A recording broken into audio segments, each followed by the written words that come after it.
Bismillahirrahmanirrahim. Assalamualaikum warahmatullahi wabarakatuh. Waalaikumsalam warahmatullahi wabarakatuh. Alhamdulillahirabbil wassalatu wassalamu ala asrofil anbiya wal mursalin wa ala alihi washabihi ajmain. Asyhadu an la ilaha illallah asyhadu anna Muhammadan abduhu wa rasuluh. La nabiyya ba'da. Alhamdulillah, sobat Mahi TV dimanapun kalian berada, kini berjumpa lagi dengan kami di program yang tentunya pasti ditunggu-tunggu, yakni program Bedah Tabloid Media Umat. Sebagaimana sebelumnya di episode perdana sudah disampaikan ya, bahwa di program kali ini kita akan membedah sebuah tabloid yang dimana tabloid ini membahas isu-isu strategis, khususnya yang berkaitan dengan keumatan. Ini tentu menjadi pembahasan yang sangat kita tunggu-tunggu dan tentunya kita butuhkan. Apalagi kalau misalkan tema-tema yang diungkap di media utama tabloid ini, tema-tema yang benar-benar penting untuk kita perhatikan.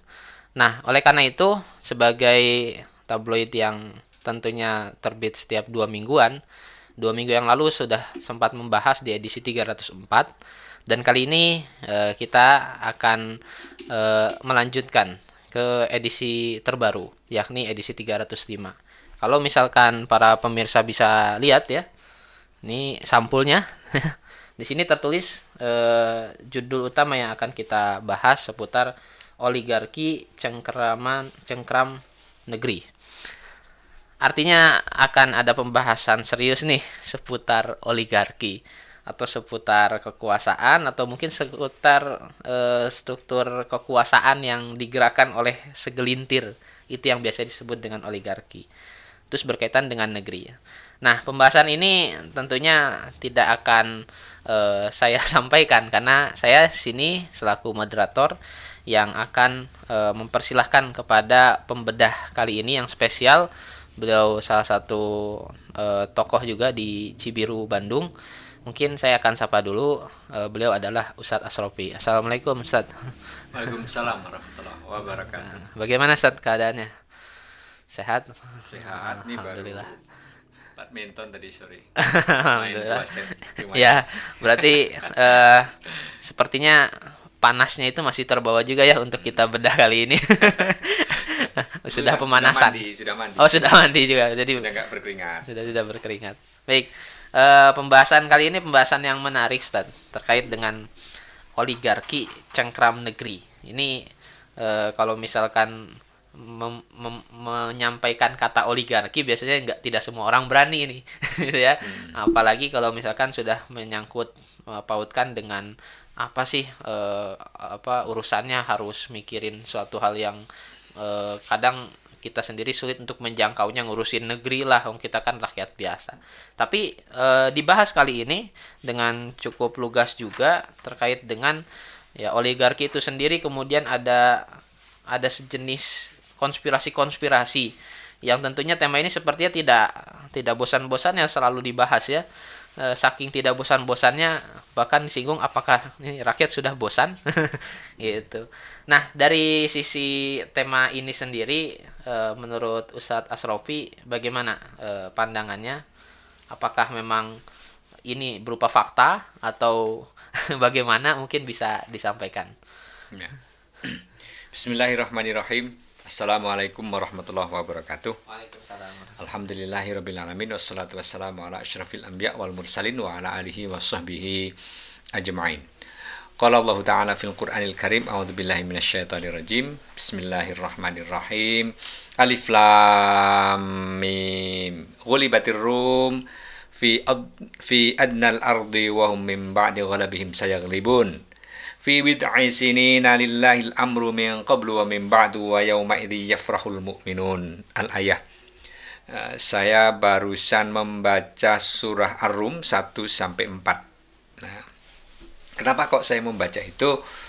Ini kalau rekan-rekan baca kisahnya turun ayat ini, itu kira-kira tahun 620 Masehi, saat Persia mengalahkan Bizantium, Romawi.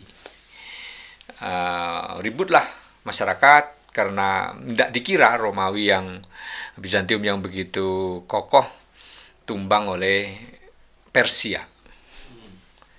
Nah, di sela-sela itu ada muncul analis dari daerah yang tidak dikenal dunia. Dalam percaturan politik nggak dikenal, yaitu bangsa Arab di daerah Hijaz. Tiba-tiba mereka membuat kejutan berita disebarkan, kalau sekarang itu diviralkan gitu ya di masyarakat saat itu. Padahal jaraknya jauh tuh antara Romawi Persia dengan Hijaz, itu kira-kira 800 kilometer ya, atau 8.000, saya lupa, nanti lihat di peta. Mengabarkan bahwa setelah itu nanti Persia akan dikalahkan oleh Romawi gitu. Kan bingung, ini ada orang baru ngimpi apa gitu kali. Orang masyarakat sana kira-kira begitu meremehkan analisis ini. Nah, tetapi kaum muslimin saat itu, terutama sahabat Rasul itu begitu yakin. Kenapa begitu? Karena peristiwa Persia mengalahkan Romawi dan Romawi nanti akan kembali mengalahkan Persia dalam waktu yang dekat, fi bid'i sinin, dalam beberapa tahun. Jadi kalau menurut catatan sejarah berarti 6 tahun, dari 620 sampai 626. Itu Persia akan dikalahkan. Begitu yakin karena itu sumbernya dari wahyu. Sehingga sampai sahabat Nabi ini bisa berani bertaruh. Dan akhirnya terbukti begitu ya. Nah, apa yang menarik dari ayat ini, ternyata kaum muslimin sejak masa awalnya, sejak awal kelahirannya itu enggak apatis terhadap situasi politik internasional. Mentang-mentang itu urusan negara lain, jauh lagi tempatnya, itu bukan urusan kita. Udah urus dirimu sendiri. Nah, itu ternyata enggak demikian. Jadi karakter kaum muslimin enggak begitu. Ada dalam hadis yang lain, kanat Banu Israel tasusuhumul anbiya kullama halaka nabi khalafahu nabi fa innahu la nabiyya ba'di fayakunu khulafa'u fayaksuru. Dulu para Bani Israel itu diurus dan dipimpin oleh para nabi. Setiap hilang nabi diganti nabi yang baru, dan tidak ada nabi lagi setelahku, kata Nabi begitu. Sehingga Nabi Muhammad ini sebagai nabi terakhir. Yang akan ada itu apa? Para khulafa, dan jumlahnya banyak. Ini juga menggambarkan bahwa sejak awal kemunculannya kaum muslimin itu sudah terbangun pada dirinya, pada Islam itu built-in gitu bahasa kitanya lah ya. Itu enggak buta politik. Politik dalam arti yang benar tentunya ya, sasa ya susu siasatan, yang diterjemahkan dalam bahasa kita adalah politik. Siasah itu punya makna pokok menurut ajaran Islam adalah memimpin dan mengurus masyarakat. Secara terminologi as-siasah itu ri'ayatus syu'unil ummah dakhilian wa kharijian. Mengurus urusan publik masyarakat, baik yang ada di dalam maupun yang di luar negeri. Nah, ini basicnya dulu begitu ya. Nah, kemudian kita baca ini media ini. Nah, berarti begini, Tat.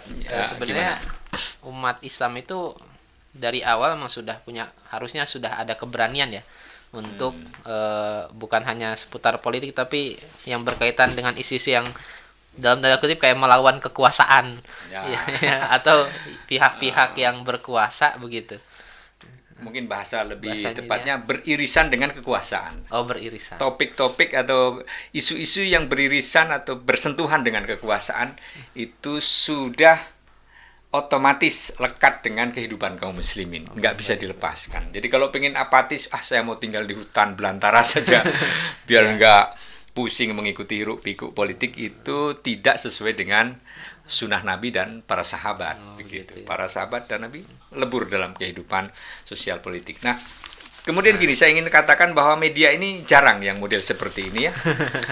Media, coba boleh pemirsa cari lah ya media yang isinya menurut saya ini saya sudah rangkum itu Bentar ya. Ada sisi kepedulian politiknya, ada sisi peduli politik. Politik itu juga ada dua kriteria, ada menyangkut isu-isu global, misalnya di sini dibahas panjang lebar tentang krisis di Kazakhstan. Kazakhstan. Tentang krisis di sana, tapi juga bukan hanya dominasi isu-isu global, ada juga isu lokalnya. Nah, itu yang lagi hangat tentang pemindahan ibu kota misalnya, tentang oligarki dan lain-lain.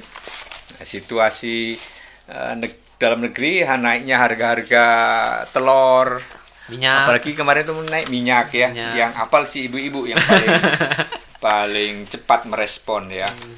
Heboh begitu. Nah, secara politik global begitu,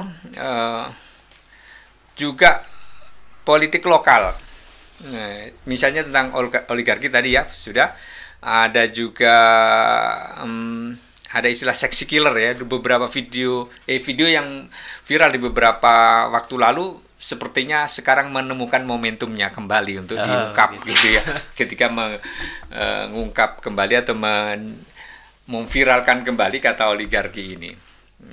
Nanti para pemirsa bisa dicari, bisa itu tentang sexy killer, undang-undang cipta kerja, tentang apalagi hal-hal lain lah ya yang menyangkut kondisi kekinian di dalam negeri, itu juga tidak luput dari pembahasan di tabloid ini gitu ya. Dan juga di dalam politik lokal itu ada menyangkut situasi misalnya kesan tak peduli negara terhadap, tidak pedulinya negara terhadap penderitaan rakyat, misalnya tentang bisnis PCR, tentang pemindahan ibu kota negara, juga apa ya, ya ini banyak isu-isu apa tuh, jual batu bara keluar. Nah, itu kan hubungannya dengan video sexy killer itu ya. Yang masih juga ada isu-isu lain.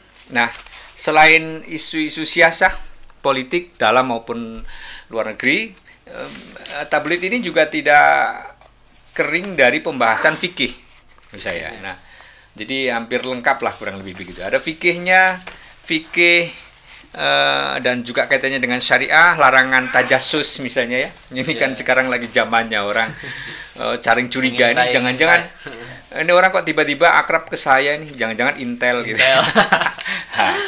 Jangankan yang dekat, yang tiba-tiba dekat aja. Tiba-tiba dekat.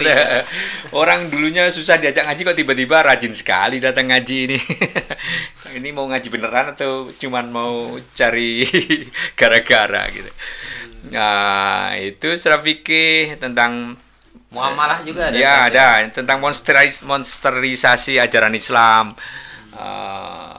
tentang khilafah itu dibikin kesan monster ya, menakutkan gitu.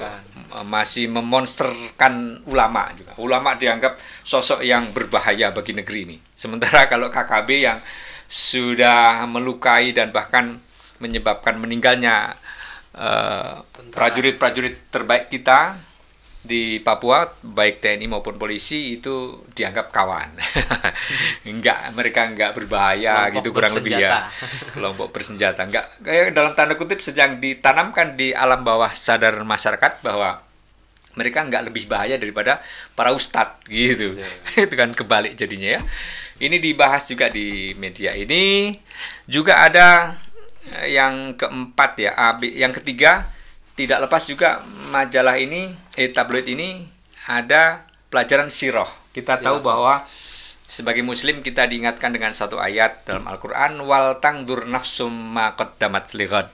Maka perhatikanlah apa yang sudah lalu untuk masa depanmu. Nah, itu berarti kan dulu kita punya sejarah, dalam bahasa Arabnya sirah gitu ya. Sirah juga ada, ini ada yang global ya, isu-isu yang menyangkut dunia internasional, juga ada lokalnya.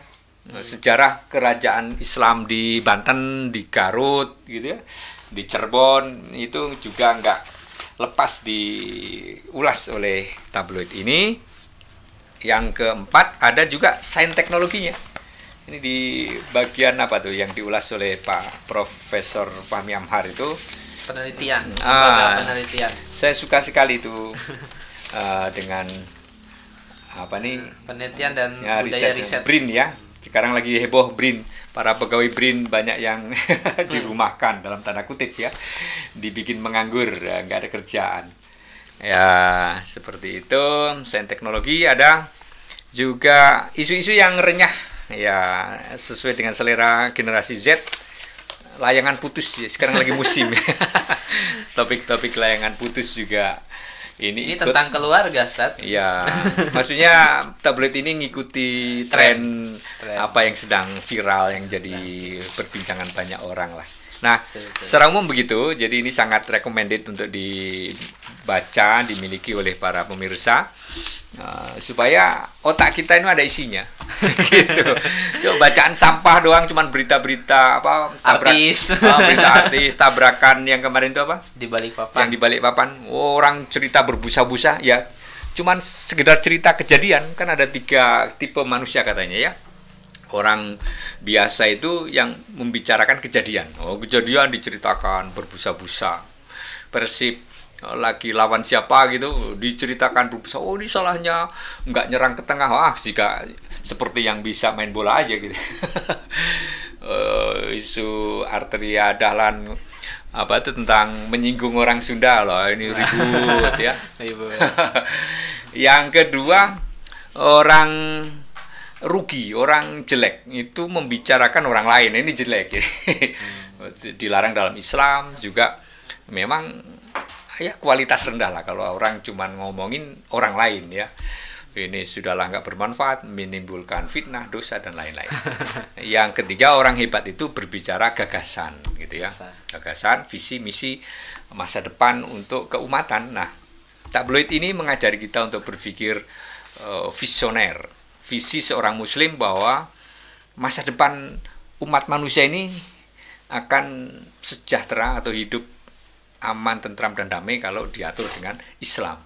Walaupun ajaran Islam yang akan dipakai di masa yang akan datang itu sekarang sedang dihajar habis-habisan, dimonsterisasi, ya kurang lebih begitulah. Yeah. Akhirnya itu, gimana tuh? Muncul Islamofobia itu ya, Ustaz, ya? Islamofobia dibangkitkan lagi gitu ya. Betul. Baik, sepertinya sudah disinggung betapa menariknya ini ya, tabloid media umat sebagaimana namanya. Berarti ini salah satu media yang benar-benar menyajikan bagaimana kebutuhan umat saat ini. Tentunya kebutuhan melihat kondisi realita umat untuk dibenahi dan hal-hal yang bisa dilakukan ke depannya agar umat ini bisa bangkit. Nah, sepertinya kita bisa langsung masuk ke inti dari media utama kita ini, Ustaz. Tema terkait dengan oligarki cengkeram negeri ini. Ini pembahasan yang sepertinya tidak pernah beres ya. Apakah memang sudah tersistematis atau bagaimana? Sepertinya yang kita tahu kan oligarki itu ya sejenis struktur kekuasaan yang memang digerakkannya mungkin oleh segelintir orang saja, segelintir elit gitu. Yang mereka walaupun dari secara kuantitas itu tidak seberapa, tapi pengaruhnya untuk mengontrol suatu wilayah, bahkan mungkin satu negeri itu luar biasa begitu. Ini yang kadang tidak bisa lepas juga dari isu-isu bagaimana kunci kita dapatkan keterkaitan itu dari seputar penguasaan ekonomi lah gitu ya, ekonomi, kemudian pemerintahan, kemudian kepentingan politik dan sebagainya. Di sini ada sebuah pertanyaan, rakyat sudah bosan tanda tanya itu ya, yang sepertinya tidak akan pernah hilang gitu isu-isu ini, walaupun memang masyarakat merasakan dampaknya gitu kan, tapi penyadarannya itu belum tentu. Nah, bagaimana ini, Ustaz? Menurut Ustaz sendiri apa yang bisa diungkapkan dari fenomena adanya oligarki yang mencengkram negeri kita ini? Ya. Kaum muslimin itu sejak awal kelahirannya punya 2 corak berpikir gitu. Ini biasanya jarang disadari oleh masyarakat ya. Sebagai masyarakat muslim, ternyata kalau kita lihat secara global, secara secara mendalam itu ya punya dua karakter itu. Yang pertama, kaum muslimin punya karakter berpikirnya, ini corak berpikirnya ya. Bercorak berpikir yang syar'i. Dalam bahasa Arabnya tafkir syar'i. Contohnya apa? Kalau antum mau makan kan, ini tak kasih sate gitu, warnanya hitam nggak jelas gitu, pasti nanya dulu, ini sate apa tat? Sate babi gitu ya. Dimakan nggak? Tidak. Enggak kan? Kenapa nggak dimakan? Karena antum berpikir ini haram kan gitu. Betul. Jadi seorang muslim mau makan aja mikir halal haram.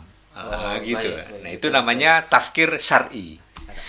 Kenapa kok pakai baju begitu? Nggak pakai kolor aja ke sini. Ya karena secara syar'i kita harus menutup aurat.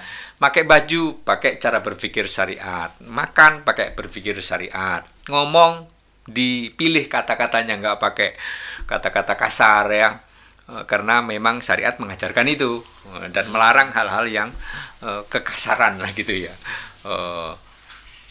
Cara berpikir syar'i.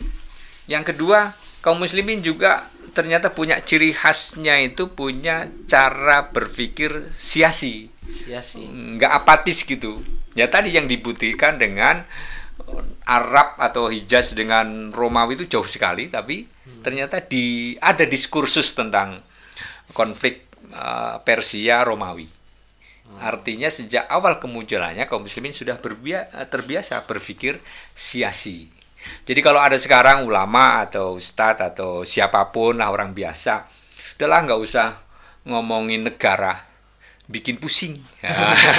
Berarti dia nyerah, sudah menghilangkan setengah dari karakter kaum muslimin, yaitu terbiasa berpikir politik. Ini berbahaya. Nah, kalau begitu Ustaz, konsekuensinya bagaimana tuh? Gimana maksudnya? Maksudnya kondisi realita umat yang dari kesadaran politiknya itu kurang. Ya, akhirnya kan kalau orang nggak punya kesadaran politik akan dipolitisasi. Jadi korban politik. Jadi korbannya gitu ya. Istilahnya kalau di dalam pemilu itu namanya floating mass ya, masa mengambang, dia hanya dibutuhkan suaranya aja. Setelah mungkin dikasih 50.000 atau berapa, nyolong jadi anggota dewan, jadi presiden, sudah rakyat dilupakan. Anggota dewan ngomong sembarang juga tetap dia melenggang aja di sana karena tidak mewakili rakyatnya. Rakyatnya nggak mau undang-undang cipta kerja, tapi kalau wakil rakyatnya dalam tanda kutip katanya mewakili itu, dia punya kepentingan pribadi, yang penting cuan masuk, ya jalan terus. Ini sudah menjadi isu umum bahwa setiap pasal itu ada pasarnya. Gitu ya. Itu pertama yang ingin saya sampaikan begitu ya. Tolong catat itu ya. Kaum muslimin harus punya dua cara berpikir itu, cara berpikir syar'i dan berpikir siasi. Nah, kemudian masuk ke sini, masuk ke topik oligarki itu. Di tahun kira-kira 95-an ya. Waktu itu ada bazar di kampus saya. Saya sebagai mahasiswa MIPA, tapi kok jadi tiba-tiba tertarik ya, ada buku kecil karya Gary Allen ya, dia seorang ahli di Departemen Luar Negeri Amerika. Nulis buku dengan judul Konspirasi Kaum Superkaya. Ini sudah diterjemahkan dalam bahasa Indonesia, Konspirasi Kaum Superkaya. Nah, ada satu quote yang menarik menurut saya begini. Bisnis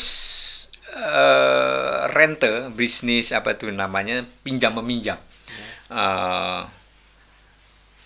investasi uang, investasi dana yang jauh lebih menguntungkan itu kalau diinvestkan kepada negara. Kan biasanya orang, lu mau invest nggak? Boleh dong investasi tanam jamur gitu. Atau budidaya jamur. Boleh dong saya investasi budidaya lele nih, dari bank, atau ada kredit usaha kecil, ada apalah namanya macam-macam dari bank itu ya. Tapi itu kan kecil-kecil membiayai skalanya kecil ya. Rakyat, membikin apa itu laundry dibiayai nanti untung berapa. Nah, saya juga baru kepikiran, oh ternyata ada ya model bisnis yang dibiayai itu negara. Oh, investasinya skala negara berarti. Alasannya sangat masuk akal. Kalau bisnis kepada masyarakat ya, investasi di bisnis sektor publik, sektor real itu akan ada kemungkinan bangkrut ya nanti. Yang melaksanakan itunya proses bisnis yang nggak jujur terus kabur dan sebagainya, perlu apa istilahnya peluang ruginya atau potensi terjadi kerugiannya besar gitu. Kalau negara itu kecil kemungkinannya. Kalau lah bangkrut kan ada aset-aset negara yang bisa dicabel. Nggak mungkin lari kemana negara itu ya.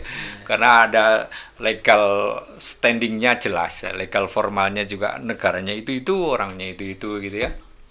Jadi narik dananya gampang gitu. Nah dari sana saya berpikir, oh masuk akal kenapa ada dulu organisasi negara-negara pemberi pinjaman ke Indonesia. Bahkan bukan hanya ke Indonesia ya, ke negara-negara berkembang itu ada sebuah lembaga keuangan, ada IMF, ada IGGI, ada apalah dulu zaman itu ya. Mereka negara-negara yang punya uang itu berkumpul, terus di judulnya pinjaman, judulnya ya, atau enggak, judulnya lebih manis, bantuan ya. Bantuan pembiayaan, bantuan pembangunan ya.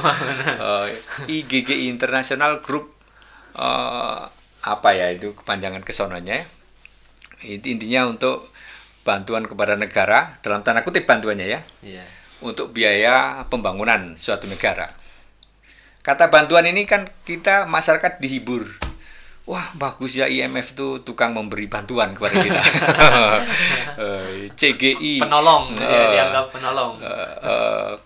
Apa itu namanya lain-lain, nah itu juga oh bagus ya ada IGGI. Itu negara-negara G8 kalau tidak salah itu juga memberi bantuan. Tapi lama-lama saya baca sebagai mahasiswa waktu itu, kok bantuan gimana, atau ini kan pinjaman. Ada bunganya. Nah, sekarang kita baru sadar bahwa APBN kita itu dikuras cukup banyak untuk bayar bunganya aja nih. Belum cicilannya udah payah. Bahkan untuk bayar cicilan aja harus ngutang lagi.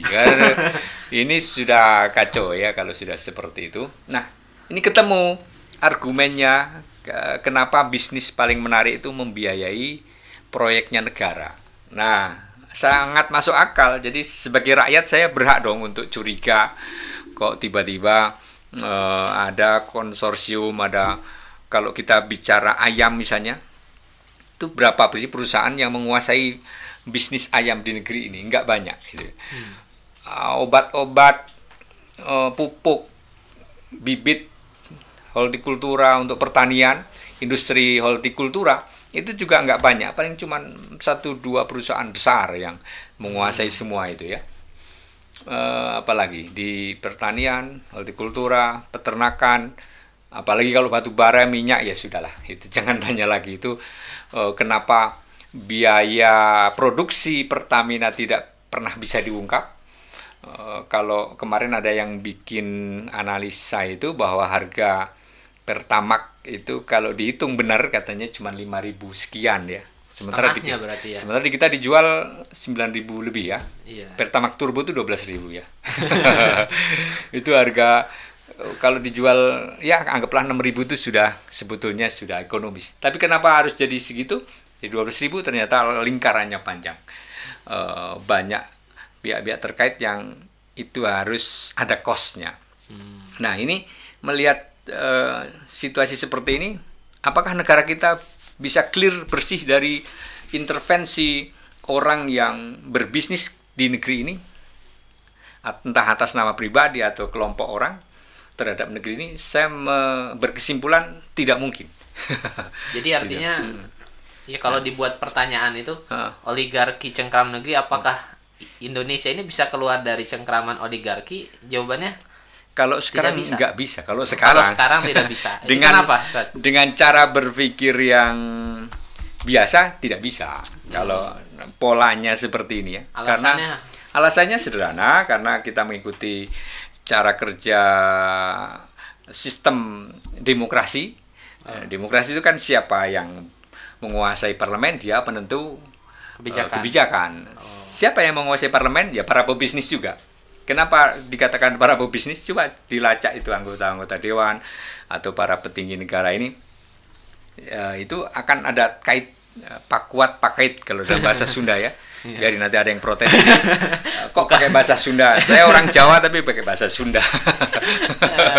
Ada pakuat pakaitnya dengan pejabat, dengan proyek-proyek besar atau dengan bisnis-bisnis sumber daya yang menguasai hajat hidup orang banyak, bahkan termasuk PCR, vaksin dan lain-lain. Itulah, walaupun memang dalam teori konspirasi itu salah satu kelemahannya sangat sulit membuktikan, tapi sangat mudah dirasakan gitu. Sehingga kita nggak boleh menyebut nama ini punya bisnis siapa, karena nanti kena delik pencemaran nama baik. Pencemaran nama baik. Tapi ya saya ingatkan bahwa teorinya begitu. Kalau kita merasa negara ini baik-baik aja, nggak ada yang merongrong, tidak ada yang mengangkangi dengan kepentingan pribadinya untuk bisnis pribadinya, mengataskan nama negara dan meras rakyat, rasanya kalau saya kok menjadi sangat bodoh saya ini. Gitu ya.